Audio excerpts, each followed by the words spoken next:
하나님께서 오늘 우리에게 주신 영의 양식은 요한계시록 16장 1절부터 7절까지 합독하도록 하겠습니다. 또 내가 들으니 성전에서 큰 음성이 나서 일곱 천사에게 말하되 너희는 가서 하나님의 진노의 일곱 대접을 땅에 쏟으라 하더라. 첫째 천사가 가서 그 대접을 땅에 쏟음에 짐승의 표를 받은 사람들과 그 우상에게 경배하는 자들에게 악하고 독한 종기가 나더라. 둘째 천사가 그 대접을 바다에 쏟음에 바다가 곧 죽은 자의 피같이 되니 바다 가운데 모든 생물이 죽더라. 셋째 천사가 그 대접을 강물 근원에 쏟음에 피가 되더라.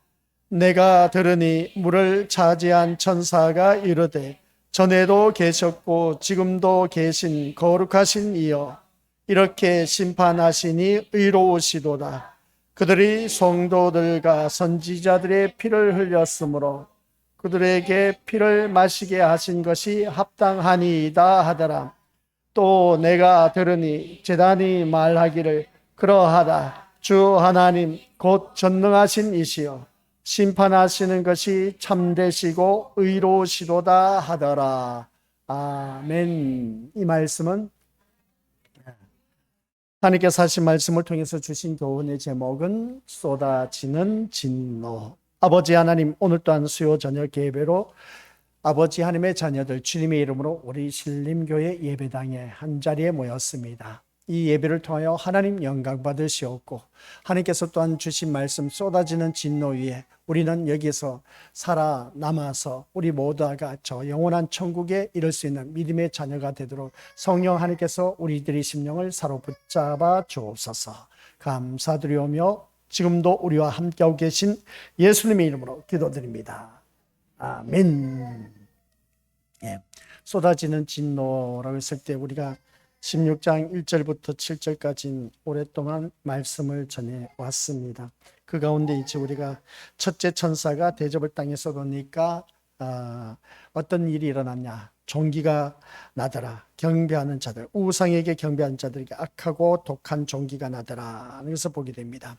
이 말씀은 곧 우리에게 한결같이 그 종기는 다른 것 없습니다. 하나님을 향한 불신앙과 탐욕과 교만이 있었기 때문이다 라고 해도 과언이 아닌 것을 보게 된 것이죠. 그 다음 두 번째 대접을 바다에 쏟아붓는 것을 보게 됩니다. 바다에 쏟아부었더니 바다가 피바다가 되어서 3절 마지막에 보니까 모든 생물이 죽더라 하는 것을 보게 됩니다. 그 다음 셋째 천사가 또 대접을 강과 물에 쏟아부었더니 피강이 되고 피물이 된 그 모습을 보게 됩니다. 그래서 이런 것을 볼 때 이것을 보면서 이제 5절에 가서 물을 차지한 천사가 이렇게 심판하시니 의로시도다 하는 그 말씀을 보게 됩니다. 그래서 주여 이렇게 심판하신 것이 의로시도다 하는 이 말씀을 볼 때 하나님의 심판이 단순한 파괴가 아니라 구속사의 완성을 위한 의로운 행위임을 다시 한 번 더 깨닫게 된다 하는 것을 보게 됩니다. 그 이유를 6절에서 명확하게 말씀하고 있는데 그들이 성도들과 선지자들의 피를 흘렸기 때문에 그들에게 피를 마시게 하신 것이 합당하니이다 하더라는 것을 보게 됩니다. 그러니까 피바다가 된다. 바다는 세상을 말하고 그 다음 피강이 되고 피물이 되는 것은 곧 교회를 말하고 있다는 것을 보게 됩니다. 그것은 왜 그렇게 피바다가 되고 피강이 되게 하셨느냐. 하나님께서 이 6절 말씀을 보니까 성도들과 선지자들의 피를 흘리게 했기 때문에 그래서 이제 그 피를 마시게 한 겁니다. 그 피를 마시게 한 자는 다 죽음을 면할 수가 없다는 겁니다. 죽을 수밖에 없는 그런 인생이 됐다는 것이죠.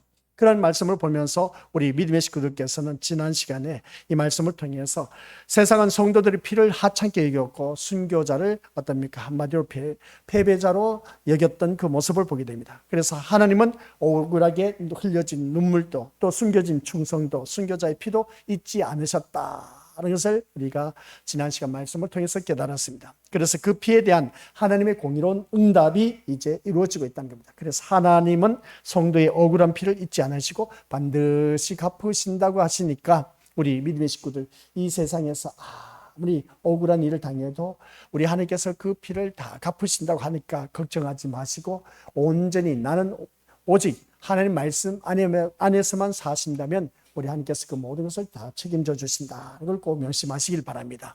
그래서 오늘 이 시간에는 이제 마지막 부분에 속한 말씀의 내용인데, 성도들과 선지자들 앞에서 피 흘리신 분은 바로 어린 양이신 예수 그리스도이시다. 이런 것을 다들 잘 알고 있음을 보게 됩니다.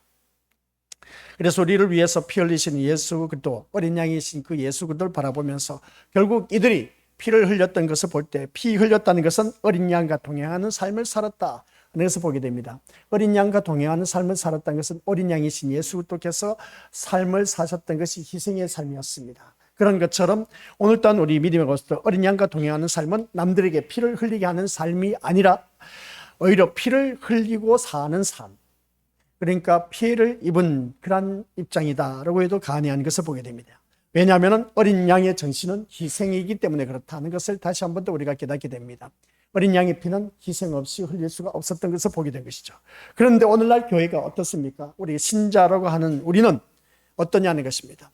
어린 양과 동행하는 삶을 살고 있습니까? 라고 해서 물어볼 때 어린 양과 동행하는 삶, 그런 그 모습 볼 때 어린 양과 동행하는 삶이라고 하긴 하지만은, 그러나 우리 같이 읽어보도록 하죠. 시작. 어린 양과 동행하는 삶이라면 어린 양 희생의 피를 자기 몸에 두는 삶이어야 한다는 것이었습니다. 어린 양의 그 희생의 피를 자기 몸에 두는 삶, 그러니까 어린 양의 피의 희생의 삶을 우리 몸에 두고 살아가야 되는데, 이 희생의 피를 자기 몸에 두지 않는다라는 것이 문제가 되는 겁니다. 이 말씀이 무슨 말씀이냐면, 예수 그리스도를 믿으면 다들 한결같이 잘 먹고 잘 살고 잘 누리고 평탄한 길이고 형통한 길이고 막힘없고 모든 하늘 일들마다 잘 되고 자녀들도 좋은 직장 들어가고 출세하고 성공하고 가정도 어떻습니까? 좋은 집과 좋은 차를 굴리고 하는 이런 바램을 바라봤을 때 우리 믿음의 식구들, 예수 믿으니까 이렇게 축복하셨다.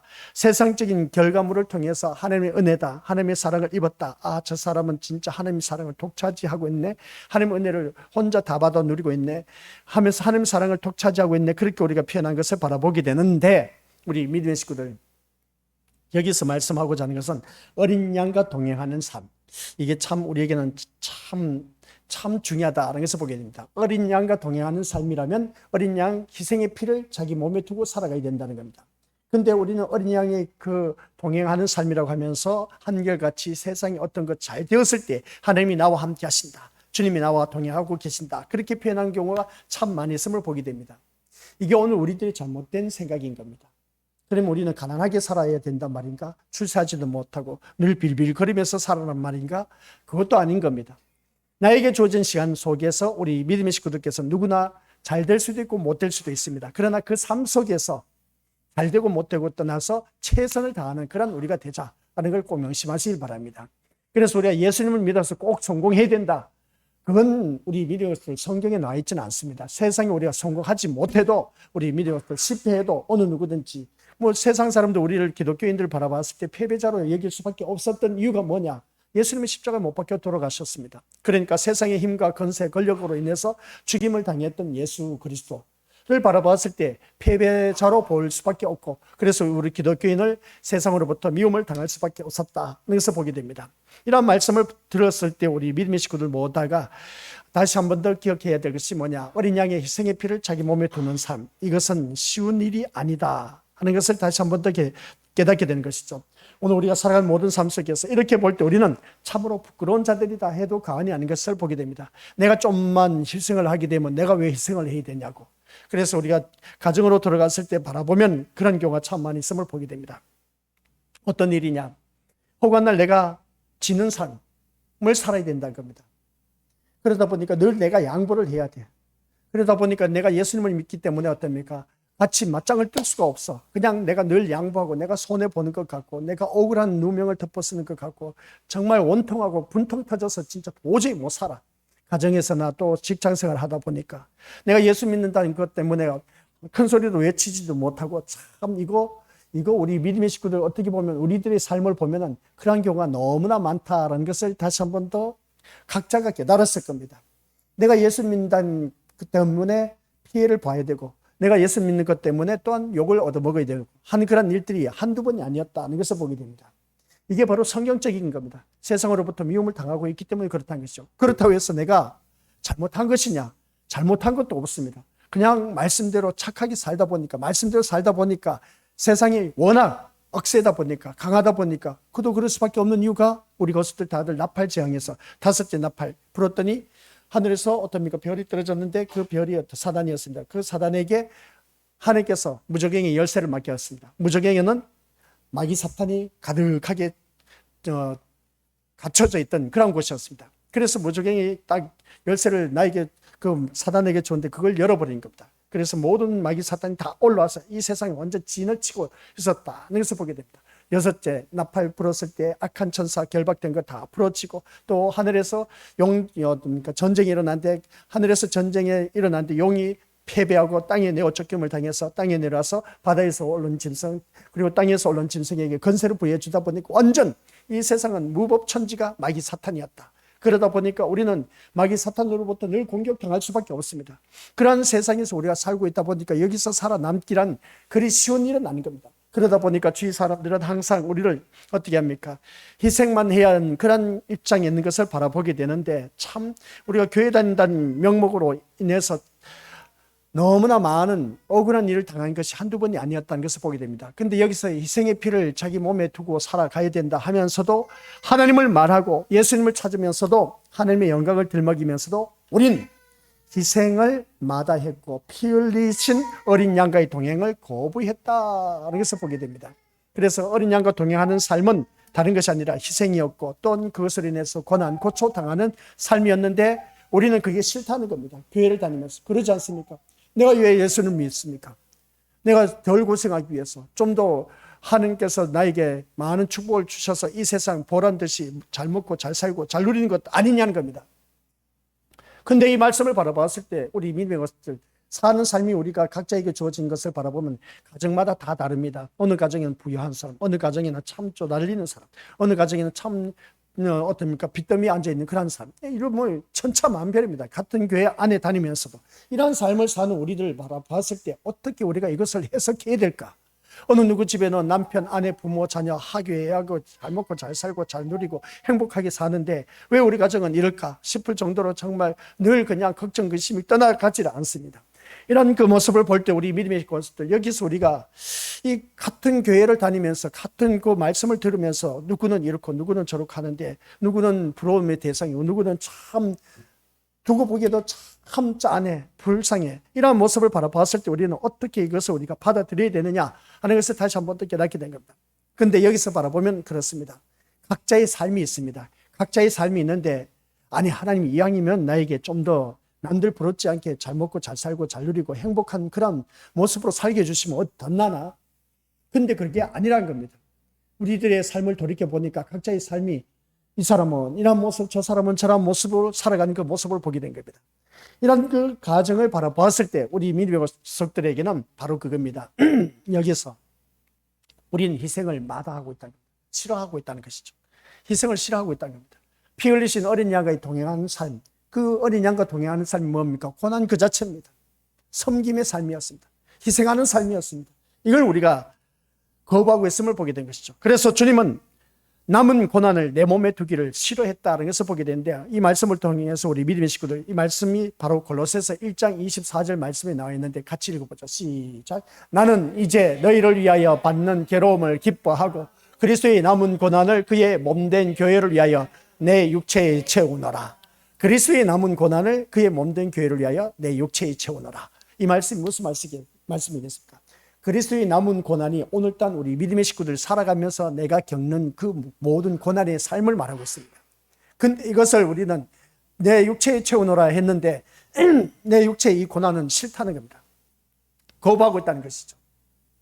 그리스도의 남은 고난은 계속해서 이어지고 있습니다. 우리 귀한 믿음의 권속들 심령 속에 내주하고 있는 성령 하나님께서 나를 도와주고 계신데, 그 고난에 처했을 때 그 고난에 한 우리 주님이 도와주고 계신다는 것을 다시 한 번 더 깨달으면서 그 고난을 나에게 주어진 환경 여건 속에서 그대로 받아들여라. 그래서 제가 늘 말씀드렸지 않습니까? 나에게 좋은 일도 있습니다. 그러나 좋지 못한 일도 있습니다. 이것을 내가 그대로 받아들일 줄 아는, 이게 좋지 못한 일들이 뭐겠습니까? 좋은 일이야 누구든지 다들 하하호 하면서 하나님 은혜다 사랑이다 말할 수가 있습니다. 그러나 좋지 못한 일들이 나에게 주어졌을 때 이것을 나에게 그대로 받아들이는 것, 이게 바로 그리스도의 남은 고난인 겁니다. 근데 이것을 우리는 거부하고 있어. 내가 왜 하면서 어떻습니까? 그래서 남과 비교하는 그 모습 보게 됩니다. 그 남과 비교할 때 빌립보서 말씀 속에서 비교해서 우리가 좋은 일이 없습니다. 나보다 더 좋은 삶을 누리게 되면 항상 거기 원망 불평이 나올 수밖에 없습니다. 그러다 보니까 가장 가까이 있는 가족 식구들 공격하게 되고, 또한 주위 사람들에게 어떻습니까? 정죄를 하게 되고 원수가 되고, 그러다 보면 그것을 인해서 마귀 사탄의 종로로 탈 수밖에 없는 오늘 우리들의 삶인 겁니다. 그러면 오늘 이 자리에 앉아 계신 우리 것들께서는 좋은 일들이든지 좋지 못한 일들이든지 그것을 내가 받아들이는 것이 그리스도의 남은 고난, 이게 바로 그의 몸된 교회를 위해서 내 육체에 채워가노라, 이런 거 하나님께서 안 주시면 참 좋을 텐데, 그러면서도 우리 자신을 신자를 여겼다는 것을 볼 때, 오늘 우리가 우리 몸에 희생의 흔적을 두지 않으려고 하는 그 유월절 어린 양의 저주를 쌓는 것임을 잊어서는 안 된다. 그래서 다시 한 번 더 깨닫습니다. 오늘 이 자리에 앉아 계신 우리 것들 기억하시길 바랍니다. 그리스도의 남은 고난이 나에게도 얼마든지 있다는 것을 꼭 기억하면서 빌립보서에서 빌립보 교인을 향해서 사도 바울이 글을 쓴 내용, 편지, 서신 내용입니다. 그래서 내게 능력 주신 자 안에서 내가 모든 것을 할 수 있다라고 그렇게 고백한 이유는 뭐냐라고 했을 때에, 그것은 어떠한 형편에 처했든지 간에 나는 그것을 다 자족할 수 있는 일체의 비결을 배웠다. 그게 뭐겠습니까? 좋은 일, 좋지 못한 일 나에게 있었지만 그것을 내가 누릴 줄 안다는 겁니다. 거기에서 대해서 어떻습니까? 회피하지 않았다는 것이죠. 그래서 오늘 우리 건설들께서는 나에게 주어진 모든 삶 속에서 이 유월절 어린 양의 그 저주를 오늘 이 말씀을 통해서 다시 한 번 더 우리 쌓지 말자. 그래서 우리 믿음의 식구들께서는 나에게 주어진 삶을 그대로 받아들이자. 회피하지 말자. 이걸 회피하고자 하는 것은 그리스도의 그 어린 양의 저주를 어느 누구든지 내가 거기에 동참하고 있다는 것을 보게 됩니다. 그 어린 양의 피에 내가 동참하기를 원하신다면 주어진 그 모든 삶 속에서 희생을 해야 된다 하는 것을 보게 됩니다. 그래서 7절에서 보면 뭐라고 말하느냐, 같이 읽어보죠. 시작. 또 내가 들으니 제단이 말하기를 그러하다. 주 하나님 곧 전능하신 이시여 심판하는 것이 참되시고 의로시도다 하더라. 그리고 말씀하는 것을 보게 됩니다. 이 말씀을 보면 요한계시록에서 제단 아래에서는 순교자들의 영혼이 있었다는 것을 보게 됩니다. 순교자들의 영혼이 있었다는 것은 우리 앞에 한번 성경 말씀 보도록 하겠습니다. 우리가 이미 다루었습니다. 인의 재앙에서 주어졌던 말씀입니다. 요한계시록 6장 9절 6장 9절. 그러니까 오늘 본문 7절에서 또 내가 들으니 제단이 말하기를 그러하다. 주 하나님 곧 전능하신 이시여 심판하는 것이 참되고 의로시도다 했는데, 여기서 말씀 보니까 우리 이민호고스들 제단이라고 말한다고 하는 것은 요한계시록에서 제단 아래에는 순교자들이 부르짖는 소리가 있었다는 것을 이미 다루었습니다. 그 다뤘을 때 기억나실 겁니다. 그 내용이 뭐냐라고 했을 때에 6장 9절 같이 읽어보죠. 시작. 다섯째 인을 떼실 때 내가 보니 하나님의 말씀과 그들이 가진 증거로 말미암아 죽임을 당한 영혼들이 제단 아래에 있어. 아멘.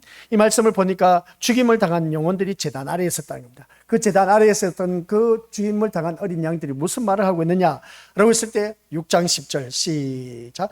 큰 소리로 불러 이르되 거룩하고 참되신 대주제여 땅에 거하는 자들을 심판하여 우리 피를 갚아주지 아니하시기를 어느 때까지 하시려 하나이까. 아멘. 이 말씀이 뭐겠습니까? 우리가 이렇게 말씀을 지키다가 억울하게 죽음을 당했는데 언제 이 원수들을 갚아주시겠습니까? 라고 했는데 우리 믿음의 식구들 오늘 본문 7절에서 이 말씀을 그대로 응답하고 있음을 보게 됩니다. 제단이 말하기를 그러하다. 주 하나님 곧 전능하신 이시여 심판하실 것이 참되시고 의로시도다 하는 이 말씀을 바라봤을 때, 우리가 앞에서 6장 10절에서 말씀하고 있는 그 계시록 말씀, 언제까지 우리 피를 갚지 아니하셨나이까 라고 했을 때에 이제 때가 됐다는 겁니다. 이 오늘 이제 대접재앙에서 그 모든 것을 이제 내가 갚아주겠다 하는 것을 보게 됩니다. 그리고 이제 그 기도가 응답되는 것을 볼 때에 여기서 말씀하고 있는 것은 뭐냐? 대접 심판은 단순한 재앙이 아니라 오랫동안 들어졌던 성도들의 기도에 대한 응답이었다 하는 것을 보게 됩니다. 그래서 우리 믿음의 식구들께서는 기도해서 헌신하고 봉사하고 충성하고 했던 그 모든 일들이 내가 살면서 받아서 응답받고 누렸으면 얼마나 좋을까? 주위 사람들로부터 인정받았으면 얼마나 좋았을까? 야, 우리 교회에서 그분은 참된 일꾼이야 하면서 인정받았으면 참 얼마나 좋았을까? 근데 그런 소리도 듣지를 못해서 내가 열심히 헌신하고 봉사하고 충성하고 기도도 열심히 하고 남달리 못지않게 교회 일하면 발벗고 나서서 일을 했는데 어느 누구든지 나를 알아주질 않아. 근데 있지 않습니까? 그 모든 일들이 이제는 그 기도에 대한 응답이 우리에게는 주어진다는 겁니다. 이게 바로 우리 미네와 석들에게 주어진 말씀, 우리가 여기서 말씀하고 있는 것이 바로 셋째 대접 재앙이 주어졌을 때 주어진 것을 다시 한 번 더 깨닫게 된 것이죠. 이 말씀을 보면서 우리 믿음의 식구들께서는 다시 한 번 더 우리가 깨달아야 할 것이 뭘까로 했을 때 우리 모두 다가 하나님은 우리의 모든 것을 다 기억하고 계신다 하는 걸 꼭 기억하시길 바랍니다. 그래서 우리들에 대한 기도의 응답은 지금 당장 이루어지지 않는다 할지라도 언젠가는 이루어질 겁니다. 내가 죽고 나서도 이루어질 수가 있음을 보게 됩니다. 근데 오늘 본문 속에서도 6장 9절 10절에서 하나님 말씀 따라 온전히 순종했는데 억울하게 누명을 당해서 어떤 억울한 누명을 당해서 그냥 순교당하신 그런 분들이었습니다. 그래서 언제까지 우리를 죽인 사람은 이대로 내버려 둘 시로나이까 했더니 조금만 기다려라. 너희들처럼 말씀에 목숨을 건 자들이 없다. 그랬더니 오늘 세 번째 대접 재앙에서 그들의 기도의 응답에 대해서 보복이라기보다는 하나님께서 응답하신 것을 보게 됩니다. 그런 그 모습 볼 때 우리 믿음의 식구들께서는 그들은 그 세상에서 많은 그 피를 흘렸고 순교를 당했던 그 모습 보게 됩니다. 근데 그들이 죽고 나서 응답받는 모습을 보게 됩니다. 이 계시록 말씀을 보니까. 근데 그 피가 이제 일어나고 있다는 것이죠. 그러면 그 피가 죽은 순교자들이 그 피가 어떻습니까? 이제 그 피를 흘리게 한 자들의 후손들이 그것을 마시게 된 것을 보게 됩니다. 그게 바로 대접 재앙의 모습인 겁니다. 하나님께서 드디어 응답하고 계신다 하는 것을 보게 된 것이죠. 그래서 이 대접 심판은 단순한 재앙이 아니란 겁니다. 우리가 이 말씀 볼 때 오랫동안 그 순교당한 자들이 피를 흘렸던 기도에 대한 응답에 대해서 하나님께서 말씀하고 있다는 것을 보게 됩니다. 그래서 재단은 그렇습니다. 제물이 죽고 피 흘리는 현장입니다. 그리고 재단에 바쳐진 제물들마다 잡아서 어떤 하나님 앞에 번제로 드린 그 모습 보게 되고 우리가 성경 말씀 레위기에서 보면 자세하게 나와 있는데 그런 모습 볼 때 이 재단에 있는 모든 제물들은 어느 누구든지 죽고 피 흘리는 현장이라는 것을 다시 한 번 더 깨닫습니다. 그래서 그 피 흘림의 현장이 하나님의 심판을 참되고 의롭다 말하는 것은 결국 뭐라고 말하느냐로 했을 때에 세상은 어린 양의 피의 저주 아래에 있음을 언급하고 있다는 것을 보게 됩니다. 그러니까 이 온 세상 천지는 마귀 사탄이 무법천지라고 했지 않습니까? 그러다 보니까 어린 양의 피의 저주 아래에 살아갈 수밖에 없는 그런 모습을 보게 됩니다. 그래서 세상은 어린 양의 피의 저주 아래에 있는 것을 볼 때 따라서 어린 양의 피를 무시하는 삶의 태도로 살아가는 사람은 저주에서 벗어날 수가 없다. 아시겠습니까? 하나님의 저주에서 벗어날 수가 없다는 겁니다. 어린 양의 피를 무시하는 삶의 태도, 그게 바로 뭐겠습니까? 어린 양의 삶의 태도를 무시한다. 어린 양의 삶은 무엇일까? 예수님의 삶이었습니다. 예수님의 삶은 무엇입니까? 희생입니다. 섬김입니다. 이걸 무시하는 사람은 저주를 받을 수밖에 없다는 겁니다. 참 무서운 말씀이지 않습니까? 내가 그러면 살아가는 삶 속에서 희생하고 있느냐는 겁니다.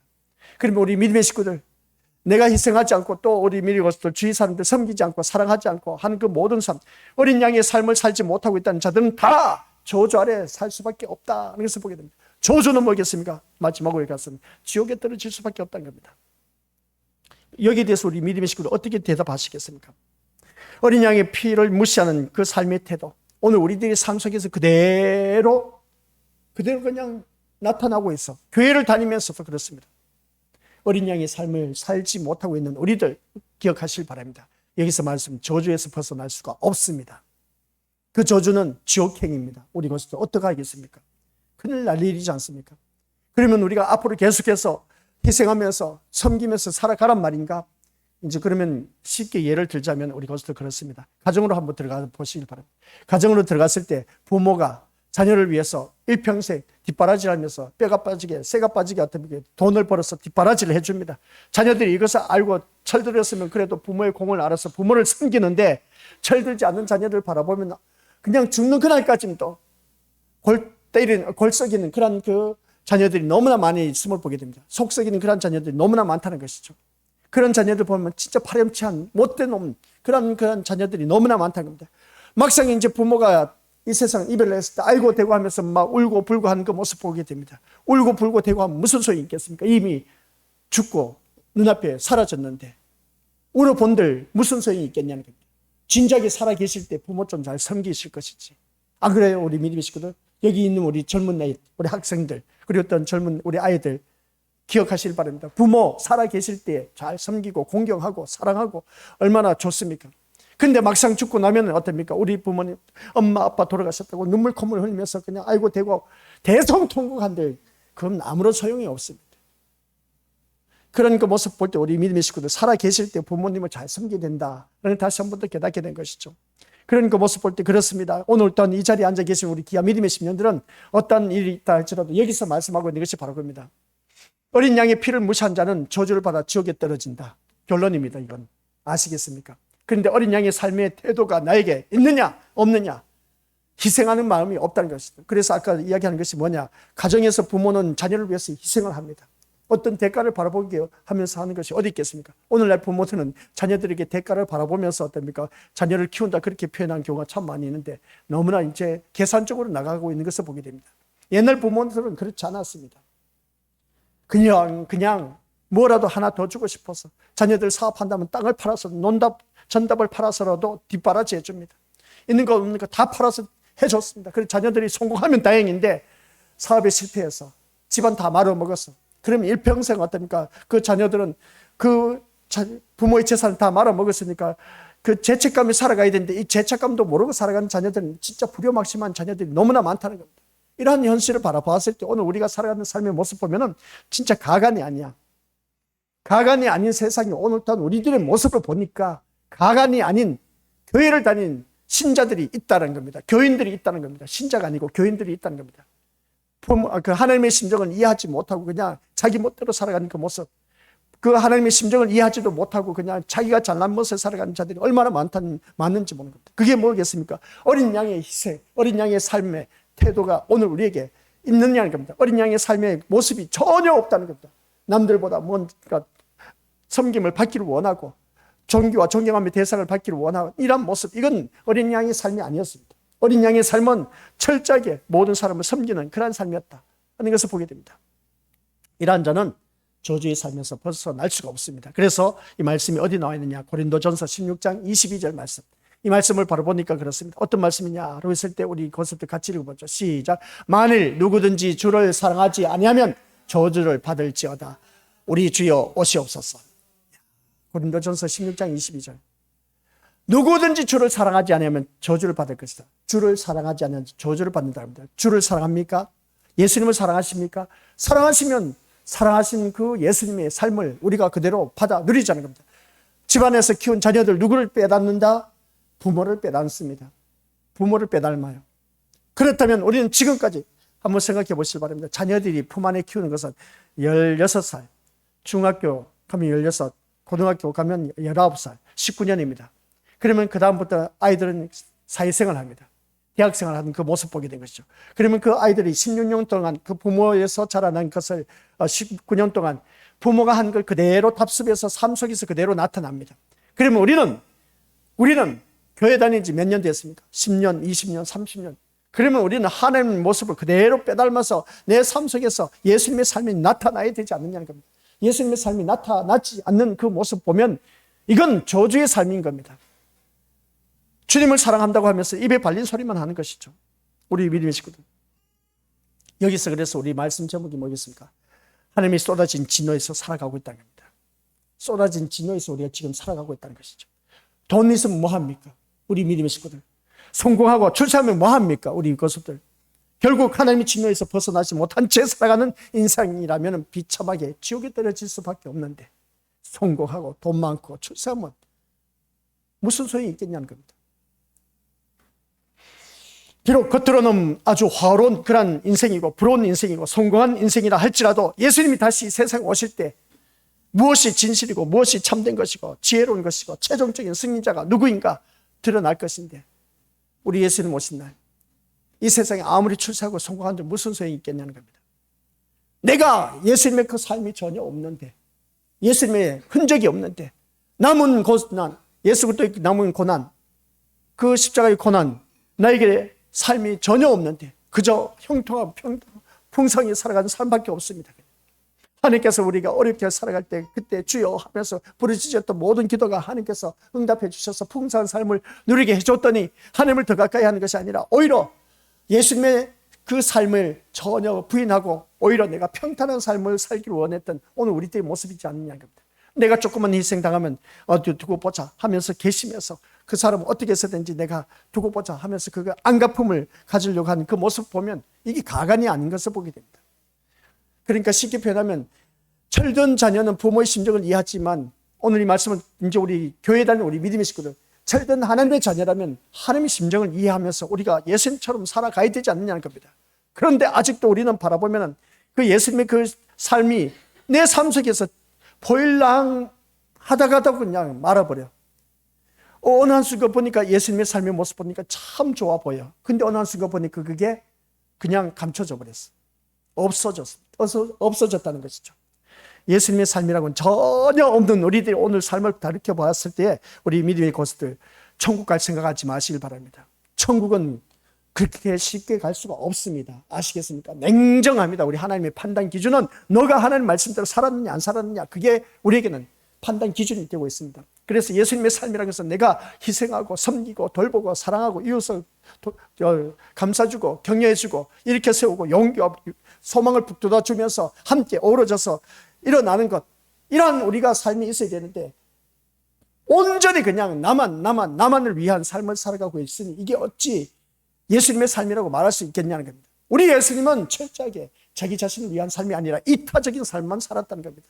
남을 위한 삶을 살았다는 것이죠.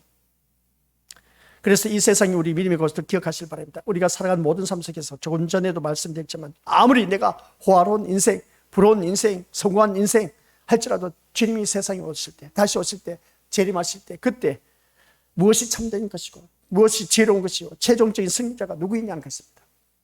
하나님이 남기신 자가 곧 승리자입니다. 하나님이 남기신 자가 누구겠습니까? 예수 그리스도의 흔적을 가진 자인 것이죠. 오늘 이 자리에 앉아 계신 우리 귀한 믿음의 것들 기억하시길 바랍니다. 배가 침몰할 때 돈을 타고 목숨을 구할 수가 있겠느냐는 겁니다. 돈을 타고 목숨을 구할 수가 없습니다. 배가 침몰할 때는 구명조끼가 나의 생명이 될 수가 있습니다. 오늘 이 세상 살아가면서 우리 믿음의 식구들 한번 생각해 보시길 바랍니다. 돈이 나에게 있어서 우리가 목숨을 구할 수 있겠냐는 겁니다. 권력이 나를 살려줄 수 있겠냐는 겁니다. 돈이 나를 천국 가게 해줄 수 있느냐는 겁니다. 물에서 우리를 살리는 것은 구명조끼밖에 없습니다. 구명조끼의 가치와 소중함은 배가 침몰할 때만 알 수가 있습니다. 그런 것처럼 그리스도의 소중함은 참 중요합니다. 시작. 그리스도의 소중함은 세상이 침몰할 때 증거될 것입니다. 아직은 세상이 침몰한 것을 볼 수가 없어. 근데 있지 않습니까? 기억하시길 바랍니다. 우리 나팔 지향에서도 그렇고 우리 것도 기억했을 때 그때 해, 달, 별, 하늘 맞죠? 하늘, 땅, 바다, 강. 하늘, 바다, 강. 이겁니까? 하늘, 강, 바다, 땅, 바다입니까? 땅, 바다, 강, 하늘입니까? 네. 이 모습을 볼 때 3분의 땅, 바다, 강, 하늘입니다. 그런 그 모습 볼 때 우리 민우의 곳을 3분의 1이 생명이 다 잃어버렸습니다. 나팔 지향에서 그렇습니다. 그런데 대접 지향에서는 이제 다 죽습니다. 나팔 지향에서는 땅, 바다, 강, 하늘에서 생명이 있었던 그 모든 것들이 기능들이 3분의 1이 죽어갔다는데 3분의 2는 살아 있었습니다. 그런데 대접 지향에서는 싸그리 다 이제 죽습니다. 하나님께서는 새 하늘과 새 땅을 창조하신 전초 모든 것을 해체 작업하고 있다 해도 과언이 아닌 것을 보게 됩니다. 그래서 우리 믿음의 식구들 여기서 이것은 바로 무엇을 말하냐? 이 세상은 침몰해서 이제 다 사라질 것이라는 것이죠. 그래서 오늘 이 자리에 앉아 계신 우리 것들, 이 세상이 침몰할 때 우리에게 가장 중요한 것은 구명조끼입니다. 그 구명조끼가 되신 분이 누굽니까? 바로 예수 그리스도. 그리스도의 소중함은 이 세상이 침몰할 때 그때서야 아이고 대고 하면서 주여 주여 주여 부르짖는 무슨 소용이 있겠냐는 겁니다. 오늘 이 자리에 앉아 계신 우리 것들 기억하시길 바랍니다. 우리는 그때를 미리 바라보고 살아가는 사람들입니다. 이 자리에 앉아 계신 우리 믿음의 식구들이 그때를 바라보고 있기 때문에 지금 이 말씀을 제대로 알아듣고 예수님만은 붙잡아야 된다. 아시겠습니까? 오직 우리 예수님만 붙잡으시길 바랍니다. 사나 죽으나 우리 예수님밖에 없어야 되는 겁니다. 그래야만이 우리가 지금 당장 이 세상이 침몰할 때 우리 3분의 1이 이 땅이 점점점 다 기력이 일어나고 있습니다. 그 배도 바다도 어쩌면 3분의 1이 다 침몰, 바다가 3분의 1 생명이 이루어져가고 어떤 3분의 1이 또 어떻게 그 배가 파손이 되었다. 호르무즈 그 무역 것을 바라보면 3분의 1뿐만 아니라 엄청나게 배가 파손되는 것을 바라보게 됩니다. 이런 모습을 바라봤을 때 오늘 우리가 살아가는 모든 삶이 어떻게 되겠냐는 것입니다. 우리 믿음의 식구들. 그래서 살아가는 모든 삶 속에서 우리가 더욱더 깨달아야 할 것이 다른 것 없습니다. 우리는 그때를 바라보고 지금 준비하면서 살아가야 됩니다. 아시겠습니까? 돈 하지 말고 성공 출세를 위해서 살려고 하지 마시고 내 중심에 예수 그리스도가 있는 그 심령은 그 삶 속에서 최선을 다할 수밖에 없고 최선을 다하는 그 삶은 우리 믿음의 식구들 기억하시길 바랍니다. 그 중심에 예수님이 계신 분은 어떠한 형편이든지 그것을 내가 자족하는 비결, 내가 그것을 이제 소화시킬 수가 있다라는 그런 말씀의 내용입니다. 그렇다면 오늘 이 자리에 앉아 계신 우리 것들은 나의 모든 삶을 한번 돌이켜보자는 겁니다. 돌이켜봤을 때 우리의 삶은 어떠냐는 것이죠. 전혀 준비가 안 되어 있는 오늘 우리들의 삶을 보면 진짜 이건 너무하다 해도 가언이 아닌 것을 보게 됩니다. 그래서 오늘 이 자리에 앉아 계신 우리 믿음의 식구들은 이 말씀을 들었을 때는 이제는 그때를 바라보고 지금 우리가 준비하는 그런 자가 되어야 된다. 아시겠습니까? 그래서 그리스도를 믿는다는 것이 세상에 보기에는 전혀 무가치한 일일 수도 있음을 보게 됩니다. 야, 뭐 그렇게 수요 저녁 예배 나가냐? 아유, 모든 예배 다 들을 필요 없어. 다른 교회처럼 하루만 나가면 돼. 얼마나 좋은지 모릅니다.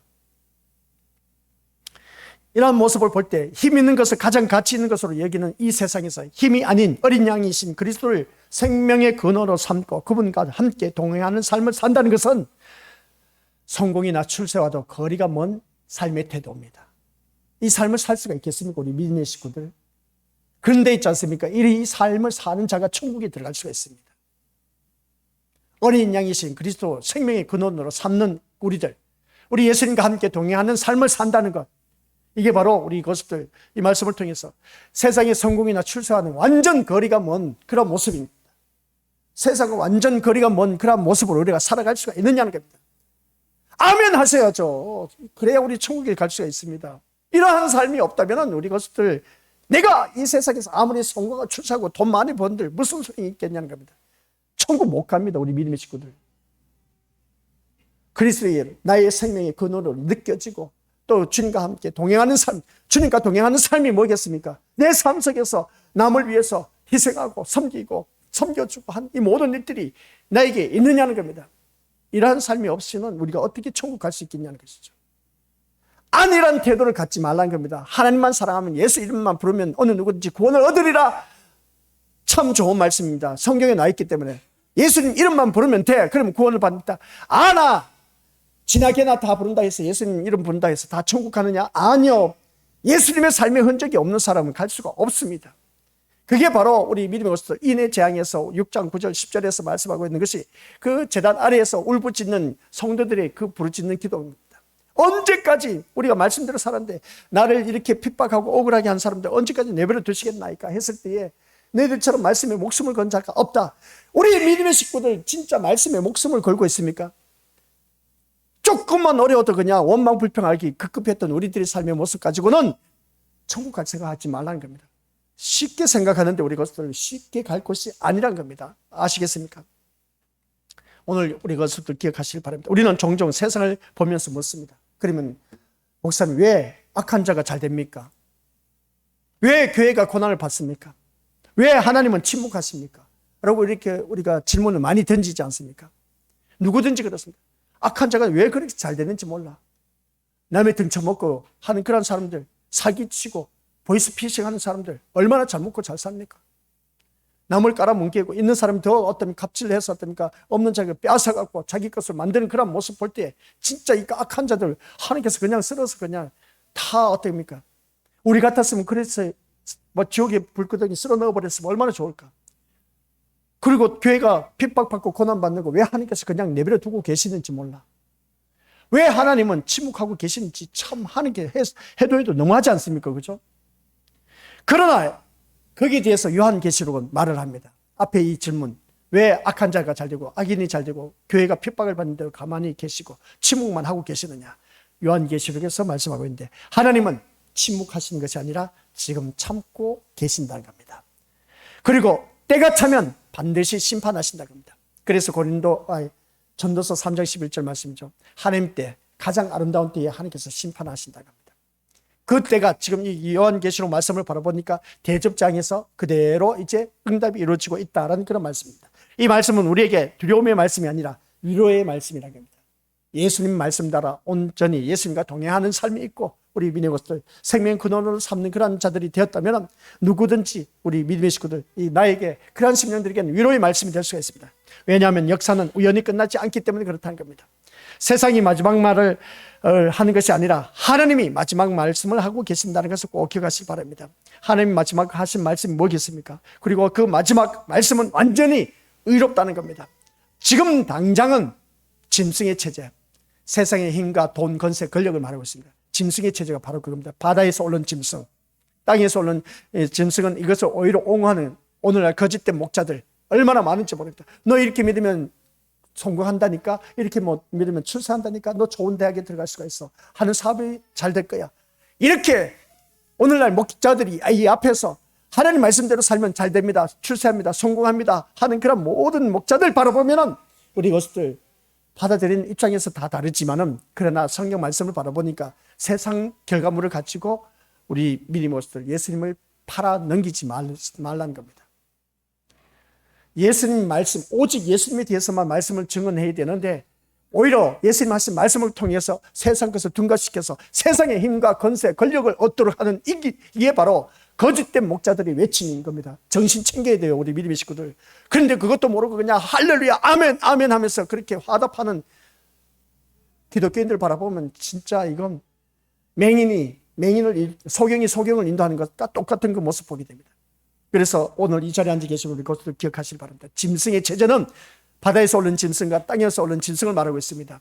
그게 바로 무엇을 추구하고 있느냐? 오늘 내가 교회를 다니면서도 세상의 힘과 권세, 권력을 얻기 위해서, 돈을 얻기 위해서 하나님 앞에 나와서 부르짖는 그런 모습 보게 됩니다. 우리 믿음의 식구들, 이런 모습 보면 마치 이 힘과 권세, 권력이, 돈이 우리 것들 악이 승리하는 것처럼 보일 수가 있음을 보게 됩니다. 그러나 구원의 역사 마지막 결코 짐승의 승리로 끝나지는 않는다는 겁니다. 짐승의 승리로 끝나는 것이 아닙니다. 하나님의 공의는 반드시 나타나고 어린 양의 나라는 반드시 완성된다라는 그런 말씀입니다. 그러므로 끝까지 믿음을 잃지 마시길 바랍니다. 오늘 이 자리에 앉아 계신 우리 귀한 믿음의 신령들 아시겠습니까? 끝까지 믿음을 잃지 마시고, 눈물은 기억됩니다. 우리 하나님께서 눈물 많이 흘리셨죠. 우리 믿음의 식구들 진짜 살아온 삶이 참 너무나 고달팠지 않습니까? 눈물 많이 흘렸습니다. 남편을 위해서, 아내를 위해서, 부모를 위해서, 자녀를 위해서, 주위 사람들을 위해서 억울한 눈물 흘리는 일들이 너무나 많이 있습니다. 그 눈물 우리 하나님께서 기억하고 계십니다. 그냥 우리 하나님 외면하지 않습니다. 우리 것들 꼭 기억하시길 바랍니다. 기도는 저장되고 있습니다. 금대접, 우리 믿음의 것들 향이 차고 나면 거기에 대해서 역사가 일어난다고 했습니다. 기도는 계속해서 축적되고 저장되고 있습니다. 우리 것들 그러니까 끝까지 기도하시길 바랍니다. 기도하시면은 그 기도에 대해서 응답하시게 되어 있습니다. 때가 되면, 그 때가 언제일지 모르지만, 그리고 또한 우리 믿음의 것들 인내는 반드시 응답한다라고 했습니다. 인내, 오늘 새벽 때 나온 말씀이었습니다. 우리 것들 다들 잘 알고 계시지 않습니까? 인내하면서 승리한 사람들 얼마나 많은지 모릅니다. 우리 믿음의 것들 인내한 인물들 다들 기억나십니까? 오늘 새벽 예배 나오신 분들 기억나실 겁니다. 요셉을 바라봤을 때 애굽의 국무총리 되기까지 억울한 누명을 써서 몇 년 동안 13년 이상 동안 그 억울한 고난의 삶을 사셨습니다. 오랫동안 참으면서 13년이랍니다. 우리 믿음의 식구들. 누가? 요셉이 그렇게 억울한 누명을 덮어쓰고 형제들 미움을 받아서 감옥에 갇히고 했던 그 모습 볼 때 그 14년의 삶을 지나고 나서 그는 어떻게 했습니까? 애굽의 국무총리가 되었다는 것을 보게 됩니다. 욥을 한번 보시기 바랍니다. 욥은 인내의 사람이라고 합니다. 얼마나 어려움을 많이 당했는지. 그래서 그는 어떻습니까? 하루아침에 재산 다 뺏겨서, 그리고 또 하루아침에 자녀들 10명이 다 태풍에 다 지붕가람 내려앉아서 어쩌면 다 죽어버렸어요. 그리고 또한 사랑하는 아내마저도 자기를 향해서 뭐라고 했습니까? 네가 믿는 하나님 차라리 저주하고 뒤져버려라, 그렇게 말한 것을 보게 됩니다. 그때에 욥이 하는 말이 있었습니다. 주신 이도 요하시오, 취하신 이도 요하시라 하면서 그렇게 고백한 모습 볼 때 욥은 끝까지 인내의 믿음을 지킴으로 말미암아 그 참고 또 참다 보니까 마지막에 가서 꽃배기로 축복해 주셨습니다. 이 세상 모든 것을. 그리고 또한 10명의 자녀를 그대로 새로 허락해 주셨습니다. 우리 믿음의 것들, 그런 그 모습을 볼 때 또 다윗을 한번 보자는 겁니다. 다윗이 왕으로부터 사무엘 선지자로부터 기름 부음을 부었습니다. 왕이 될 것이다. 그런데 사울 왕이 2년째였습니다. 그 사울 왕이 이제 하나님으로부터 이제 외면을 당하고 곧바로 사무엘 선지자가 다윗에게 기름을 부었습니다. 왕의 기름 부음을 행사했습니다. 그런데 다윗이 기름 부음을 받으면서 38년 동안 도망가는 신세가 되었습니다. 사울 왕으로부터 쫓기는 삶을 살았습니다. 38년 동안 살았다는 자체가 쫓기는 삶이었습니다. 도망치는 삶이었습니다. 두 다리 펴고 살 수가 없었습니다. 늘 쫓기는 삶이었습니다. 눈만 뜨면 저게 눈앞에 와 있습니다. 그런 38년 동안 이 다윗은 참고 또 참으면서 계속해서 하나님만을 바라보면서 살아갔던 것을 보게 됩니다. 그러면 좋습니다. 요셉은 13년, 그리고 또 우리 욥은 말할 수 없는 그 고난 고통을 당했습니다. 자기 몸에 너무 종기가 나서 얼마나 근지러운지 기아짝을 주어서 걸쩍걸쩍거리고 했을 정도였으니까. 그리고 또 우리 미네고서 다윗은 38년 동안 망명 생활을 했던 그 모습. 노아는 하나님의 말씀 듣고 몇 년 동안 순종하신지 아십니까? 노아의 그 방주를 짓는 데 있어서 말씀 떨어지자마자 준비하는 기간이 120년이었습니다. 우리 믿음의 식구들. 지금 내가 신앙생활하면서 어려움 당하고 고통을 당하는데 내가 얼마만큼 참아왔습니까? 노아는 120년 동안 세상 사람들로부터 미쳤다는 소리를 들으면서 방주를 지었습니다. 우리 믿음의 식구들은 120년 동안, 120년이 뭐야? 하루만 그 소리 들어도 분통 터져서 잠 못 자고 그냥 스트레스 쌓인다. 그 사람 못 잊어서 나를 저주하고 그냥 비웃고 하는 그 사람들을 향해서 뭐라고 했습니까? 정신 나갔다는 그런 소리를 들었을 때 그 사람 잊지 못해서 그냥 어디 두고 보자 하면서 그냥 평생 한 맺혀서 가슴에 묻고 있는 오늘 우리들의 모습을 보면 진짜 기독교인으로서는 이건 너무 해도 너무하다. 해도 가언이 아닌 것을 보게 됩니다. 오래 참음, 인내의 믿음은 노아 방주 그것을 짓는데 120년 동안 방주를 지으면서 어떤 생각을 했겠습니까? 모든 주위 사람들이 엄청나게 미쳤다, 정신 나갔다, 아이고 할 짓도 없어서 오늘 또 저렇게 배를 짓고 있네, 이런 소리 안 들었겠습니까? 그게 하루 이틀이 아니었다니까요. 우리 믿음의 식구들. 요셉은 14년이었습니다. 다윗은 38년이었습니다. 노아는 120년이었습니다. 우리 믿음의 식구들. 그런데 우리 믿음의 식구들, 아이고 성경 인물이니까 그렇죠. 아니요, 우리 믿음의 식구들, 그게 아닙니다. 그리고 신약의 사도하면 어떻습니까? 또 사도 바울은 세상에서 다 모든 걸 누려봤지만 그러나 내가 일체의 자족한 비결을 배웠다 하면서 그가 계속해서 고난의 삶을 사는 것을 보게 됩니다. 진짜 예수님을 믿은 사람은 고난과 함께 사는 삶이었습니다. 이 사도 바울의 삶이었습니다. 그게 바로 희생의 삶이었던 것을 보게 된 것이죠. 예수 그리스도의 흔적을 갖고 있는 사람이었습니다.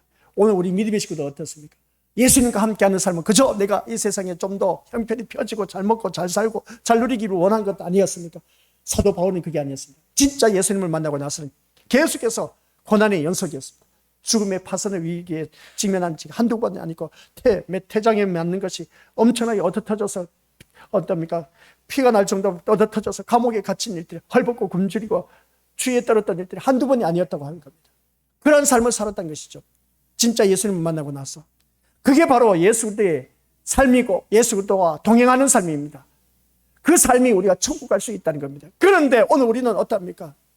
그런 것은 전혀 없어. 힘들고 어렵다면 그냥 원망 불평 짜증내고 신경질 내고 하는 그 모습 보면 이건 진짜 우리 것들 하나님 앞에 진짜 부끄러운 일인 겁니다.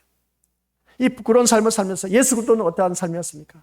인내의 본을 보이신 우리 주님, 마지막 절정은 뭐였겠습니까? 우리 믿음으로서 다들 잘 알고 있는 것처럼 그 앞에 주님 앞에서 어떻습니까? 기쁨을 위하여 십자가를 참으셨다는 것을 보게 됩니다. 오늘 또한 이 자리에 앉아 계신 우리 것들, 나에게 십자가를 기쁨으로 맞이할 수 있는 그런 자가 되어야 됩니다. 내 인생 힘들고 어렵다 하는 것을 바라봤을 때 우리 믿음의 식구들, 이게 바로 오래 참음의 모습을 보게 되는데 십자가를 기쁨으로 맞이할 수 있을까?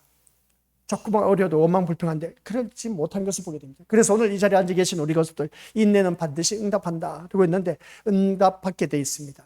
언젠가는 응답받습니다. 그래서 우리 믿음의 것들 기억하시기 바랍니다. 앞에 나와 있는 내용대로 끝까지 믿음을 잊지 마시기 바랍니다. 아시겠습니까? 눈물은 기억되고 있습니다. 기도는 저장되고 있습니다. 인내는 반드시 응답받게 되어 있습니다. 왜냐하면 우리의 하나님은 지금도 살아계시고 마침내 의로 심판하신 분이기 때문에 그렇다는 겁니다. 그래서 유월절 어린 양의 피의 저주 아래에서 진노가 쏟아진 세상을 생각할 때 한번 기억하시기 바랍니다. 자기 부인 없이 오직 세상에서 번창하는 것에만 모든 소망을 둔 삶은 곧 멸망을 자초하는 것임을 기억하라는 겁니다. 아시겠습니까? 모든 소망을 이 세상에 두고 있는 사람, 멸망을 자초하고 있다. 우리의 소망은 세상에 소망을 두는 것이 아니라 천국에 대한 소망을 두고 살아가야 됩니다. 그래서 마지막 같이 읽어보죠. 시작. 날마다 생명 되신 그리스도가 우리에게 힘이 되고 새로운 소망이 되고 위로되는 삶이시길 바랍니다. 아버지 하나님 감사드립니다. 날마다 생명이 되신 예수 그리스도 우리에게 힘이 되시고 소망이 되시고 위로가 되신 삶이 우리 삶 속에서 이루어지게 하옵소서. 그러한 자가 우리 주님 오셨을 때 영원한 천국에 이를 수가 있다는 것 꼭 기억하게 하옵소서.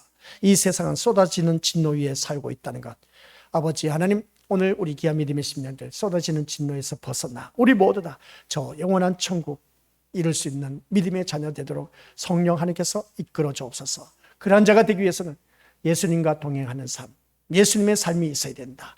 예수님의 삶은 희생이고 고난의 삶이었습니다.